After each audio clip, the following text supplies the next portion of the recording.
ഈ ഒരു സ്റ്റാമ്പ് പേപ്പറും അതിനുള്ളിലെ മെനുവും കണ്ടപ്പോൾ തന്നെ നിങ്ങൾക്ക് ഏതാ റെസ്റ്റോറൻ്റ് എന്ന് മനസ്സിലായി കാണും. നമ്മൾ ഏത് സ്ഥലത്ത് പോയാലും അവിടുത്തെ അത്യാവശ്യം കൊള്ളാവുന്ന ഫുഡ് കഴിക്കാൻ പറ്റിയ സ്പോട്ട് നമ്മൾ തപ്പി വെക്കും. അങ്ങനെ ഉച്ചയ്ക്ക് ഫുഡ് കഴിക്കാൻ പറ്റിയ സ്പോട്ട് തപ്പിയപ്പോഴാണ് മാർട്ടി പറഞ്ഞത് നമുക്ക് തക്കാരത്തിൽ പോകാം. എന്നാ നീ കഴിക്കുന്നതന്നാ മീൽസ് മന്തി.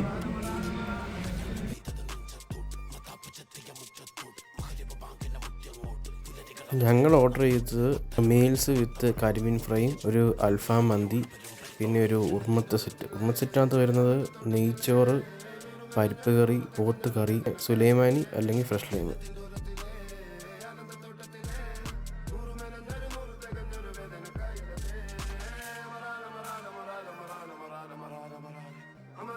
ഫുഡ് കൊള്ളാം, നൈസാണ്. അപ്പോൾ ലൊക്കേഷൻ വരുന്നത് വൈറ്റില ഗോൾഡ് സൂക്ക് ഗ്രാൻഡ് മാളിൻ്റെ ഓപ്പോസിറ്റ് ആയിട്ടാണ്.